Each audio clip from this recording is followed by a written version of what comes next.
رسانه پشت پرده در یوتیوب با احترام تحمیل خودم جلو میدم به احترام خودتون راحت. تبت پاپاراتزی یک سبک جنجالی، یک زمانی قرار بود از زیر نه زندگی ایدئالی رو خیلی رک میدون آقا میدن میکنن یه دونو دادن و کردن که جا بیفته پشت پرده. میدونیم که برای مسئولی گفتیم با دید وجب واقعا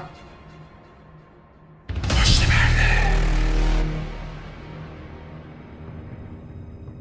مخاطبین عزیز رسانه پشت پرده، سلام. من امین فردین، خوشحالم که به همراه تیمم بار دیگه با یک برنامه پشت پرده دیگه با شما هستیم. امروز قصد داریم که یه سری مدیران شلمغز یا شلمغزهای مدیر رو برای شما معرفی بکنیم که در طول 48 ساعت گذشته، نه بیشتر، حالا نمیدونم چه تاریخ این ویدیو رو میبینید، اما لحظه‌ای که من دارم این ویدیو رو ضبط میکنم در طول 48 ساعت گذشته تا الان، یعنی 4-5 تا از مدیران و مسئولین شروع کردن تهدید کردن یه جماعت. یه سری از تهدیداشون کاملا منطقیه، یه سری از تهدیدا یعنی صد رحمت به آدم شلمغز. و اول از نماینده مجلس شروع میکنیم که ایده‌ای دادن لاکچری، گفتن که کره، همین کشور کره خودمون، با توجه به اقداماتی که انجام داده در زمینه تحریم و سایر موضوعات، از امروز باید پخش سریال های کره‌ای رو ممنوع بکنیم. باورتون میشه در جواب اونها یا مثلا تلویزیون پخش نکنیم؟ ببینید این صحبت های یعنی شیوای این نماینده مجلس رو، صد رحمت به شلمغز. از دولت و ملت ایران درخواست میکنیم، امیدوارم به اون نقطه نرسیم، چون ما بنامون بر روابط و تعاملات دو و چند جانبه با کشورهای مهم هست. برادر مقتدای وقت تمام است. حقوق بین الملل به ما اجازه پیگیری میده، حقوق داخلی هم اجازه میده. من خواهش میکنم دستگاه ها و نهادهای مرتبط اقدام بکنن. همچنین از صدا و سیمای جمهوری اسلامی ایران میخوام فعلا پخش برنامه‌های ساخته شده در کره رو از صدا و سیما مورد تأمل قرار بده. ما رو دور ننداز.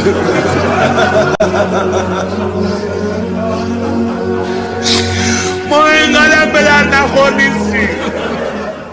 بله واقعا، یعنی یه سری نظرها میدن و یه سری صحبت ها میکنن کرکوپر و پشم، یعنی سیاسیون و اقتصاددان ها و کسایی که تصمیمات کلان میگیرن ریخته. البته ایشون هم نماینده مجلس، ایشون هم تصمیمات کلان میگیرن و ایشون هم قراره که برای من و شما قانون تصویب بکنه. یعنی ببین کیا رفتن تو مجلس، شما تا تهش بخونید که داره چه اتفاقاتی میفته. اینا میرن تو مجلس، یه سری آدم دل و دزد از لابلای اینا میاد بیرون.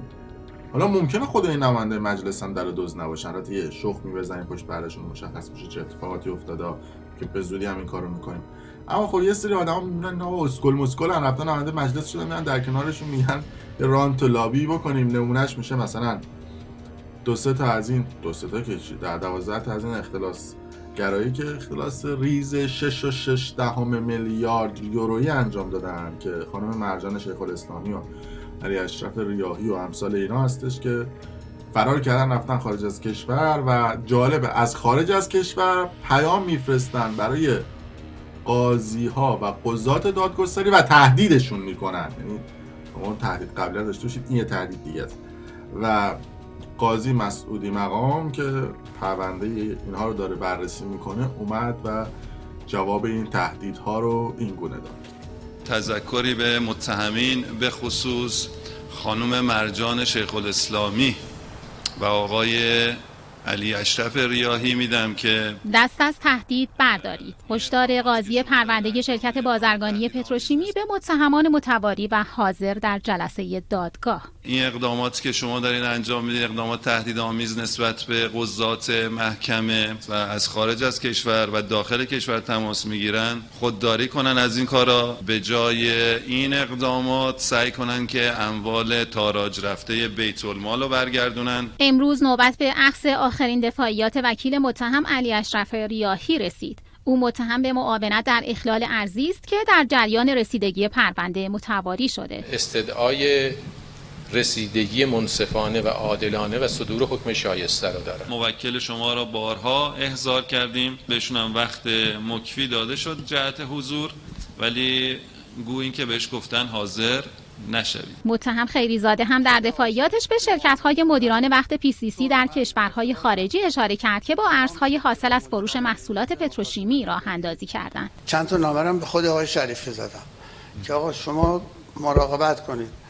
از چی مراقبت کنه؟ اجازه سرمایه گذاری ندارید. چه سرمایه گذاری ها کردن آقایون؟ پتروشیمی مختلف دیگه. بعضی از افراد شرکت در آلمان تأسیس میکنن، از حقوق صدر اعظم آلمان بیشتر به مدیر شرکتی که 1 ریال خروجی نداره پرداخت میشه. نوبت به متهم علیرضا علایی رحمانی که رسید منکر همه اتهامات شد. او با اقامت دبی قصد داشته از کشور فرار کنه. شما می‌خواستید برید، اموالتون هم که منتقل کردید. کاملا کذب است. حتما هم صداتون رو میدیم، هم تصویرتون. بله، یعنی سیستم تهدید تو تهدیده. از اون طرف حالا این خوبه، مجریای تلویزیون هم دارن تهدید میکنن که مدیر رسانه‌ای پرسپولیس اومده مجری برنامه صبحگاهی رو تهدید کرده. چرا که مجری برنامه تلویزیونی حالا یک شوخی با کنایه یا یک تیکه یا یک حرکت طنز رو انجام داده در خصوص قهرمانی های تیم پرسپولیس که بهشون هم تبریک میگیم. پوکر قهرمانیشون رو 4 تا قهرمانی پشت سر هم رو داشتن. حالا من خوشبختانه تیم نه استقلال نه پرسپولیس هم فولادی هم و کلا طرفدار تیم‌های خوزستان هم حالا همه میدونن دیگه، صنعت نفت آبادان و نمیدونم نفت منچستر سلیمان و استقلال خوزستان. کلا هر چی تیم خوزستانی من طرفدارش هم از قدیم هم بودم، کاری با استقلال پرسپولیسان و طرفدارشون محترم. اما خب مجری تلویزیون اومده بود حالا یه شوخی کرده بود با قهرمانی پرسپولیس. خوبه که یکم بستر و ظرفیت ها بره بالا. بریم این شوخیه رو ببینیم که مدیر رسانه پرسپولیس تهدید کرده به شکایت. ببینیم. سلام به باباها بکنیم، بگو چرا خودت هم بالاخره پدر ما مخلص هستیم. چرا یادت تابستون میشد بعد میرفتن یه اوستایی تو محل میدیدن میگفتن اوستا پسر ما بیاد پیش شما کار بکنه. بله 3 ماه تابستون رو کار یاد بگیره. پدرم پولو میداد به اوستا، بعد میگفتش که اوستا مثلا پولو بده به پسرم که فکر کنه خودش کار کرده و درآمد داشته باشه رشد بکنه. یا بعضی وقتا سر مدرسه مثلا توی کلاس صف حیات یه دفعه یه دانش آموزی رو صدا میکردن سر صف تشویقش میکردن و بردن بالا اینا. کادو رو کی گرفته بود؟ کادو رو کی گرفته بود؟ هشتگ بابا مسعود گرفته بود و داده بود دست همه باباها درد نکنه و بزرگترها تو هر زمینه‌ای بالاخره. بله این قسمت رو دیدید. حالا یه تیکه به قهرمانی پرسپولیس بود. از اون طرف مدیر روابط عمومی سیما اومد معذرت خواهی کرد، هم از مردم هم از باشگاه پرسپولیس و طرفداراش. گفتش که حالا ببخشید این اتفاق افتاده و حالا شما نمیخواد شکایت بکنید چیزی، حالا ما معذرت خواهی میکنیم. بعد دیگه کار به جایی رسید که این مجری هم حالا اومد و معذرت خواهی کرد. یعنی شما فکر کنید ظرفیت این مدیرها و مسئولین چقدر بالاه که اینجوری به حول و بلا میافتن برای شکایت. ببینید رسیدیم به حماسه تشکر و تبریک. بله. تشکر از کی؟ تشکر از وزیر محترم ورزش جناب آقای سلطانی فرد، آقای یحیی گل محمدی و سید جلال حسینی. چرا؟ به خاطر اینکه دیروز تو برنامه ما یه مسئله اتفاق افتاد، بعد یه ویدیو منتشر شد و یه شیطنت رسانه‌ای هم اتفاق افتاد و بعد یه دفعه این ویدیو گلدرش شد. مثلا ایها الناس چه نشسته اید که مجری تلویزیون توهین کرد به پرسپولیس و طرفدارای پرسپولیس. آقای سلطانی وزیر محترم ورزش خب بالاخره بزرگ هستن، وزیر هستن، یک رفتار خیلی حرفه‌ای و گفتگوی خیلی کارشناسی و حرفه‌ای داشتن. یحیی گل محمدی عزیز، سید جلال حسینی عزیز، ما با آقای یحیی اصفهان اون موقع که برنامه زنده رود رو داشتیم بالاخره با هم دیگه نون نمک خورده بودیم و توقع هم همین بود و ایشون هم به نظر میاد که قبول نکرده بود که من بخوام خدای نکرده توهینی بکنم یا تلاش بچه‌های پرسپولیس رو نادیده بگیرم. سید جلال حسینی هم اظهار نظر کارشناسی کرده بود، ازش خیلی ممنونم. همچنین از جناب آقای سلطانی فرد که واقعا نگاهشون به تعبیر کارشناسا، نگاهشون به همه رشته‌های ورزشی و همه تیم‌های ورزشی یک نگاه پدرانه و عادلانه است که بین فرزندانش فرقی نمیگذاره و همه کارشناسا اذعان دارن. مسئله بعد من یه عذرخواهی بکنم از همه همکاران عزیزم. بعضی وقتا رفتار یک نفر رو به پای همه اون مجموعه و این چیز نذاریم. حالا مثلا من یه چیزو گفتم شوخی کردم، بعد اینکه ما بیایم کل سازمان صدا و سیما و همکاران عزیز ما که جزو مشاغل سخت هستن زیر این امواج و انرژی در واقع دارن کار میکنن، زحمات همه رو بخوایم نادیده بگیریم یه ذره بی‌انصافیه. ولی به خاطر من همکاران هم مورد هجمه قرار گرفتم. من از همه همکارای عزیزم عذرخواهی میکنم و یه عذرخواهی هم بکنم از هواداران با وفا، با صفا، اخلاق مدار و مؤدب باشگاه پرسپولیس. بله آقای علی مردانی ما جزو همین هوادارا هستن، دو آتیشه. شوخی ما با جناب آقای توتونچی یه ذره مکدر کرد هواداران رو و باعث رنجش اونها شد. من به قول جناب شیخ سلمان از همه دستاندرکاران، طرفداران، کادر فنی و همه مسئولین محترم باشگاه پرسپولیس عذرخواهی میکنم اگر موجبات تکدر رو فراهم کردیم. میدونم زحمت کشیدید، خود ما بالاخره میشینیم بازی شما رو تماشا میکنیم و اگر صحبتی شوخی شد از شما عذرخواهی میکنیم. مثلا یه باشگاه که قهرمان میشه، دیدید دیگه تو رقابت اروپایی، باشگاه که زودتر هم قهرمان میشه باشگاه دیگه بهش تبریک میگن، نمیدونم تونل قهرمانی میزنن، توییت میکنن راجع به قهرمان شدنش، و سعی میکنن یه فضای خوبی رو ایجاد بکنن. متاسفانه حالا تو فوتبال خودمون که اصلا این اتفاقا نیست و همیشه سعی بر اینه که یه ذره کم ارزش بکنن اتفاقی که میفته برای باشگاه. اینی که دارم میگم برای همه باشگاه‌ها. شما فکر کن سال بعد، فصل بعد مثلا استقلال قهرمان بشه، فصل بعدش دارم سپاهان، تراکتور، شهر خودرو، فولاد، هر تیمی که قهرمان بشه باید به این برسیم که بتونیم خوب برخورد کنیم با موفقیت، چون چند روز دیگه قراره اون اتفاق برای خودمون بیفته. ممکنه باشگاه دیگه قهرمان بشه، رفتارای جوری باشه که به این فکر بکنیم چند سال بعد ممکنه برای خودمون اتفاق بیفته. متاسفانه این جو و فضا رو نمیبینیم، نه تو فوتبالمون، همه جاها. یعنی تو بین فوتبالیامون هست، بین مربیامون هست، بین بازیکنامون هست، حتی بین رسانه‌ای‌ها هست که متاسفانه به جای اینکه احترام به تیم مقابل، به باشگاه رقیب و یاد بدیم به هم دیگه، داریم همش دنبال تخریب و مسخره کردن و کوچیک کردن باشگاه هستیم که واقعا روی کرده عجیب و غریب و زشتیه و امیدوارم که اصلاح بشه از طرف همه. میگم شاید خیلیش به خاطر دیده شدن باشه، اینکه حالا وایرال شه تو فضای مجازی، 4 نفر ویدیومون رو ببینن، فقط هم محدود به 1 نفر نمیشه، 1 نفر 2 نفر. خیلی از این پیشکسوتای فوتبالی متاسفانه الان هم پیشکسوتای فوتبالی مربی بودن قبلا، گفتم رسانه‌ای‌ها هستن، خود ما هستن، من خودمو میگم، همکارای ما، برای اینکه وایرال بشه ویدیو دیده بشن. مثلا حالا قبلا نمیدونم شاخ اینستاگرام اینجوری بود، الان شاخ اینستاگرام فوتبالی داره ایجاد میشه و متاسفانه با توهین و تحقیر و اینها هم همراه هست. اصلا آدم تعجب میکنه، اصلا ویدیوهای بعضی از این فوتبالی‌های قدیمی رو میبینه یا استوریاشون و پستاشون، اصلا میمونه این چه ادبیاتیه.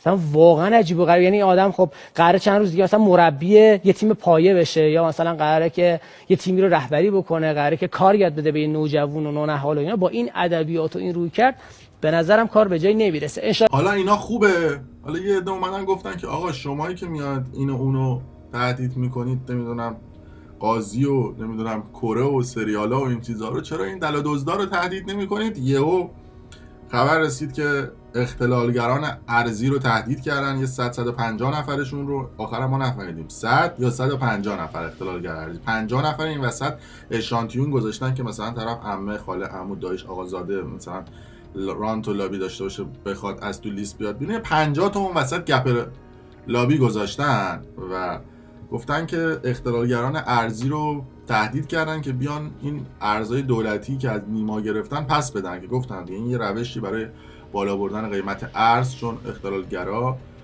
و کسانی که ارز دولتی رو گرفتن پس ندادن، تبدیل به ریال کردن. الان هم دولت این اختلالگرا هم گفته میگیریم میندازیمتون زندان به عنوان مفسد اقتصادی اعدامتون میکنیم. اینا مجبور میشن برن بازار آزاد ارز بخرن، دولت هم قیمت رو برده بالا و اینا هم مجبورن با قیمت بالا ارز رو بخرن. این تهدید کردن اختلالگران ارزی در نوع خودش جالب، یعنی واقعا دارن کارو در میارن.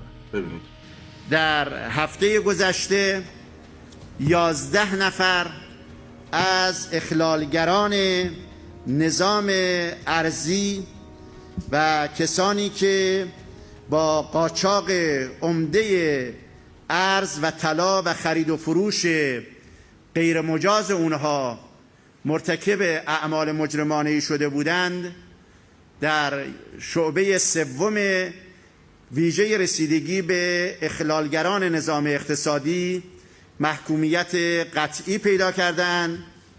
در این پرونده آقای رسول آشناور به جرم اخلال در نظام ارزی و پولی کشور به تحمل 12 سال حبس و 74 ضرب شلاق و محرومیت از خدمات دولتی محکوم شده است.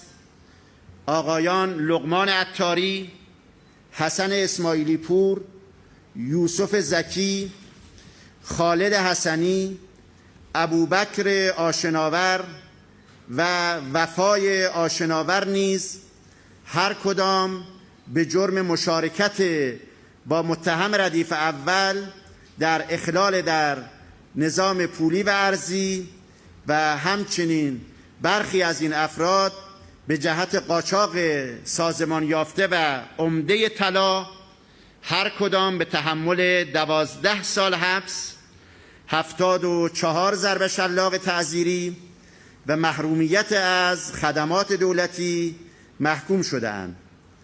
در همین پرونده آقایان محمود آشناور، جلال آشناور و امید عبداللهی نیز هر کدام به تحمل 10 سال حبس، 74 ضرب شلاق و محرومیت از خدمات دولتی محکوم شدند و آقای سعید شریفی به جرم مشارکت در اخلال در نظام ارزی کشور از طریق قاچاق عمده ارز به تحمل 6 سال حبس، 74 ضرب شلاق و محرومیت از خدمات دولتی محکومیت پیدا کرده.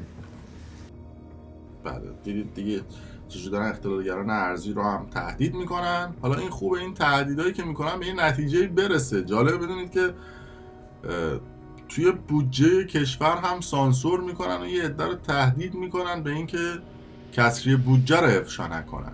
یعنی جالبه بدونید که ارائه آمار هم با تهدید منتشر نمیشه و از اون طرف بانک مرکزی فقط کسری بودجه 9 ماه نخست سال 1397 رو منتشر کرده، 98 رو منتشر نکرده، 99 هم منتشر نکرده و فقط در 9 ماه نخست 97 45,000 میلیارد تومان کسری بودجه وجود داشته. به خاطر اینکه اون نماینده‌های شلمغزی که اونجا میرن بالا وای میسن و به فکر تحریم سریال‌های کره‌ای هستن یادشون نمیاد که یه چیزی وجود داره به اسم بودجه در کشور که با معیشت مردم در ارتباطه و کسری بودجه اتفاق بیفته اتفاقات بدتری میفته و مردم فقیرتر میشن. تو فاز سریال مریال و پرستو مرستو این چیزا هستن. گفتم حالا در جریان باشید که تهدیدها هم اونجا داره جواب میده برای ارائه نکردن آمار و اینکه وقتی آمار ارائه نشه تصمیم درستی گرفته نمیشه. از اون طرف گفتن که مسئولین افراد رو تشویق به تخلف میکنن. یعنی برای اولین بار یعنی مسئولین در بعضی از جاها نه تنها مردم رو تهدید نمیکنن، تشویق هم میکنن. یعنی تناقض در حد لالیگا و نمیان مسئولین تهدید بکنن نماینده ها رو به اینکه اصلاح قانونی صورت بگیره در بعضی از امور. بریم ببینیم این تشویق رو هم جالب. موارد بسیار زیادی ما شاهد بودیم و شاهد هستیم که حتی مسئولین امر در شهرداری ها و در شوراهای شهر هدایت میکنن مردم رو به تخلف. میگن برید بسازید، بعد بیاید اینجا جریمه میشوید، بعد میرید تو کمیسیون ماده 100، بعد هم میرید به دیوان عدالت اداری، بعدم تموم میشه. یه جریمه میدید تموم میشه. طرف حساب میکنه میبینه که خب اگه بره یه همچین ساخت و سازی داشته باشه با این تخلفات و این مقدار پولم بده این به صرفشه. چرا تشویق میکنن؟ ولذا ما تأکید داریم از مجلس محترم، مجلسی که امروز چنین داعیه‌ای دارد حتما نسبت به این مسئله ورود جدی پیدا بکنه. هرچند من خبر دارم و میدانیم که عده‌ای هم به دنبال این هستن که مانع شوند برای این اصلاحات قانونی، چون به هر حال منافعشون در این هست. اما مجلس محترم واقعا باید به فریاد برسه قانون رو اصلاح بکنه، یا قانونی که من امروز در همون